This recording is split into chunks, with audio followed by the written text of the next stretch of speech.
एक संदेहास्पद मॉल है गुरुग्राम में, वहाँ पर उसको तेजस्वी का बता करके उस पर छापा मारा गया है, जबकि वो मनोहर लाल खट्टर द्वारा उद्घाटित एक मॉल साबित हुआ है। इस पर क्या कहेंगे आप? बीजेपी वाले जो आते हैं बड़े बड़े प्रवक्ता सब कहते हैं सीबी ईडी और आईटी अपना काम कर रही है।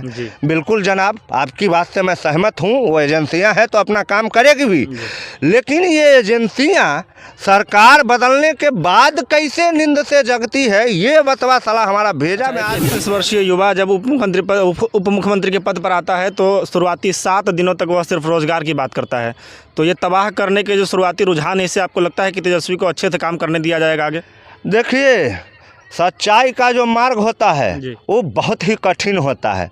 अभी जो सभापति जी बने हैं देवेश चंद्र ठाकुर जी, उनका एगो बहुत पुराना कैलेंडर हमारे घर में आज भी है। मैं उनका बहुत बड़ा समर्थक हूँ। नमस्कार, आप फेसबुक और यूट्यूब पर खबर 247 देख रहे हैं। बिहार में महागठबंधन की सरकार बने तकरीबन 1 से 2 सप्ताह ही हुए हैं, लेकिन भारतीय जनता पार्टी की जो कहते हैं कि सीबीआई और ये जो छापा एजेंसीज़ हैं वो गिद्ध हैं, चील हैं, ये सब है। तो इनके द्वारा आरजेडी के नेताओं को काफ़ी बड़े मामले पर या उच्च दर्जे पर तबाह किया जा रहा है। और एक संदेहास्पद मॉल है गुरुग्राम में, वहाँ पर उसको तेजस्वी का बता करके उस पर छापा मारा गया है, जबकि वो मनोहर लाल खट्टर द्वारा उद्घाटित एक मॉल साबित हुआ है। इस पर क्या कहेंगे आप? देखिए, यहाँ पर जो बीजेपी के आला कमान कर रहे हैं, देखिए मैं देश के प्रधानमंत्री के बारे में सीधा सीधा कोई गलत वक्तव्य नहीं दे सकता, वो जैसे भी हैं माननीय प्रधानमंत्री है। तो लेकिन यहाँ जो हो रहा है अभी, बिहार की जो घटनाक्रम राजनीति में हुई है, उसमें तेजस्वी यादव अचानक से फॉर्म में आ गए हैं और ऐसा लग रहा है कि इस बार पूरे मूड में है, काम करने की तैयारी करके आए हैं।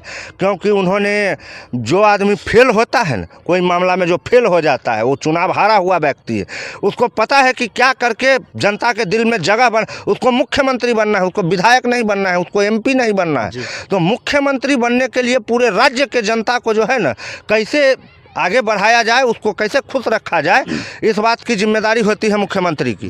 तो इस हिसाब से वो काम करने में लगे हुए हैं।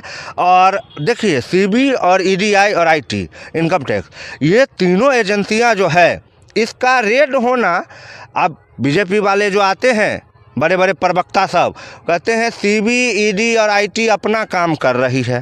बिल्कुल जनाब, आपकी बात से मैं सहमत हूँ। वो एजेंसियां हैं तो अपना काम करेगी भी, लेकिन ये एजेंसियां सरकार बदलने के बाद कैसे नींद से जगती है, ये बतवा सलाह हमारा भेजा में आज तक नहीं। आमिर खान का एगो फिल्म है पीके, और एगो डायलॉग बहुत मशहूर है, कौनो फिरकी ले रहा है। मतलब ऐसा लगता है ना जैसे बीजेपी और संघ की जो मिली जुली सरकार है वो हम लोग का फिरकी ले लेता है, आम जनता का भी और तेजस्वी यादव का भी।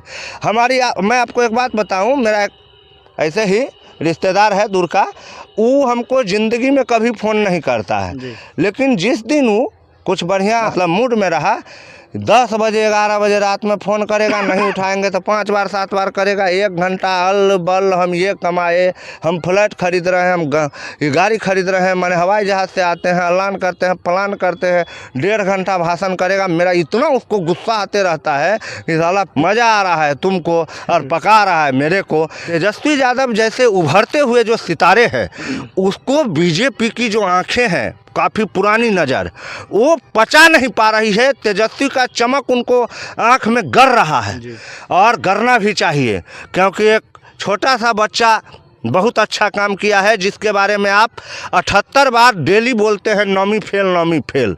और आपके पार्टी का चरित्र देखिए गुजरात में, कि जो हार्दिक पटेल कभी देशद्रोही हुआ करता था, वो बीजेपी में आते ही उसके बॉडी से देशद्रोही वाला जो चिप है ISI वाला, उसको बीजेपी निकाल के पानी में फेंक देता है मुंबई के मरीन ड्राइव में। वो एकदम देशभक्त हो जाता है। आज तेजस्वी यादव पर इतना ईडी पड़ रहा है। बीजेपी जब गवर्नमेंट में थी बिहार में, तो तेजस्वी यादव या राजद के तब जो है, आज 18 दिन पहले राजद के नेता और तेजस्वी यादव और लालू यादव बुरा बेगुनाह थे। उसने कोई मैंने गलत पैसा नहीं बनाया, गलत अपराध नहीं किया था। ये 12 दिन 18 दिन में मैंने तेजस्वी यादव लालू यादव पूरा आरजेडी चोर हो गया, इनकम टैक्स चुराने लग गया। ये 18 दिन में इस साला सब तीनों का नींद खुला है। ऐसे दिन कहाँ था? ऐसे 6 महीना साल भर पहले आप तेजस्वी यादव को गिरफ्तार कर लिए होते तो गलत आदमी है, चोरी किया है, डाका डाला है आपके राज्य में।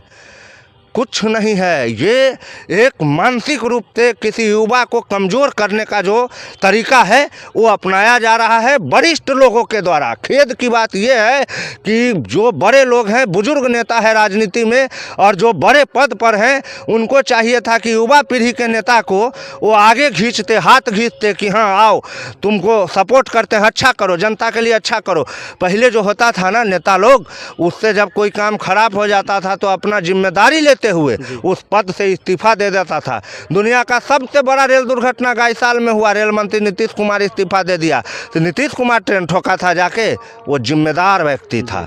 दुनिया का सबसे बड़ा आतंकी हमला होटल ताज पर हुआ, पाटिल साहब जो उस समय गृह मंत्री थे इस्तीफा दे दिया। उसने कसाब को पैसा दिया था गोली मारने के लिए? नहीं। तो होता क्या है, पुराने लोगों में कुछ लाज शर्म हया बची हुई थी। मैं तो अपने चैनल के माध्यम से एक बात जनता को पूछना चाहता हूँ, हो सकता है कि मैं भी मोदी का समर्थक ही रहा हूं, लेकिन अब जो ये सिस्टम ले आया है इससे मेरा मूड बहुत ख़राब चल रहा है उनके ऊपर।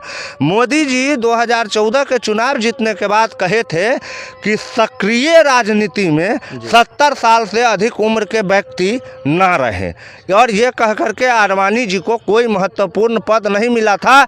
जबकि कितना भी आज मोदी योगी फलान ठिकान कर ले, बीजेपी को बनाया है, ग्रास रूट से पैदा किया है आडवाणी और वाजपेयी ने। आज अगर कोई बीजेपी पार्टी की सरकार है तो उसका जो फाउंडर है वो आडवाणी है, बीजेपी है। एक सीट भी नहीं था बीजेपी का, तब आडवाणी और अटल जी बीजेपी के लीडर थे।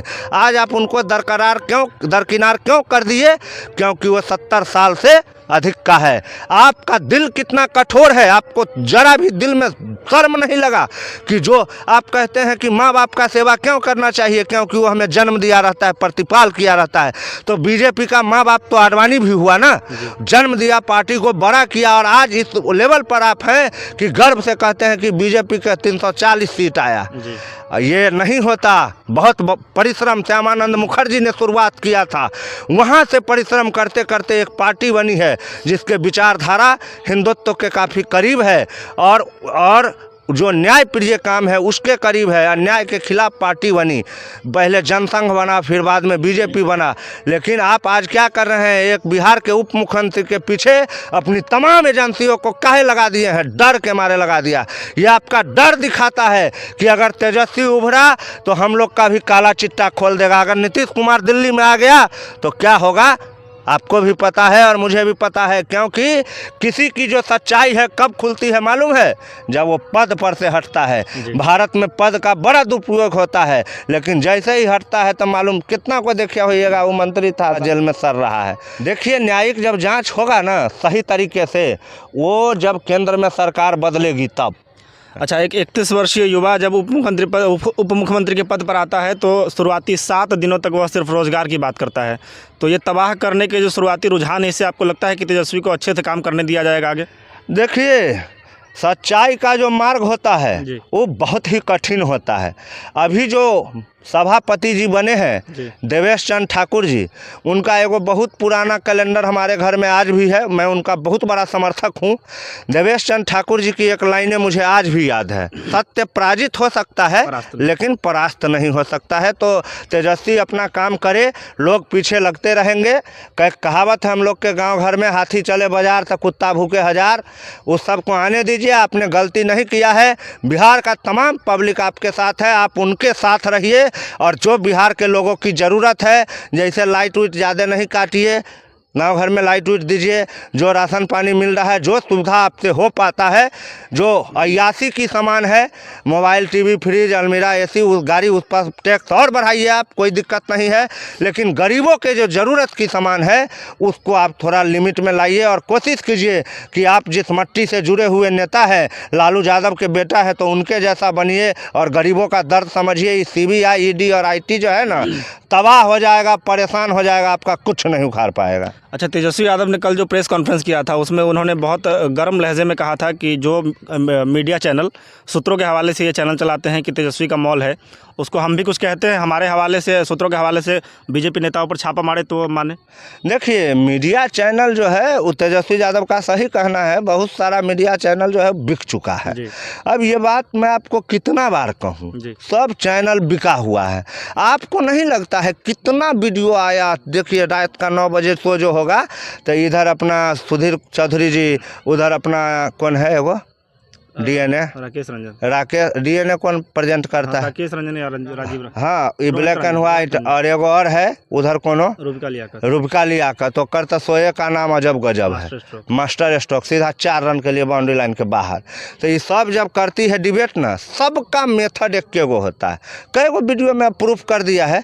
तो कुल मिलाकर के जो भी करे, लेकिन तेजस्वी इस बार डरने वालों में से नहीं है, वो जांच के लिए तैयार है, क्योंकि उनको कोई दिक्कत नहीं है। अच्छा, अंतिम सवाल है, दिल्ली के जो शिक्षा मंत्री हैं मनीष सिसोदिया, उनका शिक्षा मॉडल न्यूयॉर्क टाइम में छपा था, उसके बाद उनके ऊपर सीबीआई की रेड पड़ी। तो मनीष सिसोदिया ने कहा कि भाई क्या मिला है ये बता दो पूरे देश को। हाँ। और यहाँ भी आरजेडी के नेता सुनील सिंह, कल तेजस्वी ने कहा कि क्या मिलता है बताओ तो जनता को, क्या मिला? बिल्कुल सही सवाल पूछता है, क्या मिलता है ये बताओ जनता को। सुनील सिंह ने कहा था कि आओगे तो गोबर मिलेगा मेरे यहाँ, फिर भी सीबीआई की रेड पड़ी। नहीं, ठीक है, तो बताए ना जनता को, तो सही पूछ रहे हैं, लेकिन ये नहीं बताएगा। ये बहुत बड़ा जो खेला है वो पर्दा के पीछे से चल रहा है। लेकिन चिंता नहीं कीजिए, देर जरूर है, दुनिया में अंधेर नहीं है, समय बदलता सबका है। और एक तो कहावत है जे सबका दिन बदलता है, तेजस्वी यादव तो फिर भी बिहार के उप मुख्यमंत्री है। ज़रूर टाइम बदलेगा, और वो जो नारा था ना, अपना टाइम आएगा, अपना भी टाइम आएगा, नया रैपर गाना आएगा, तेजस्वी का टाइम आ गया। धन्यवाद आप सभी दर्शकों का। फेसबुक पेज को फॉलो कीजिएगा, यूट्यूब पर चैनल को सब्सक्राइब कीजिएगा। जय हिंद। जय हिंद।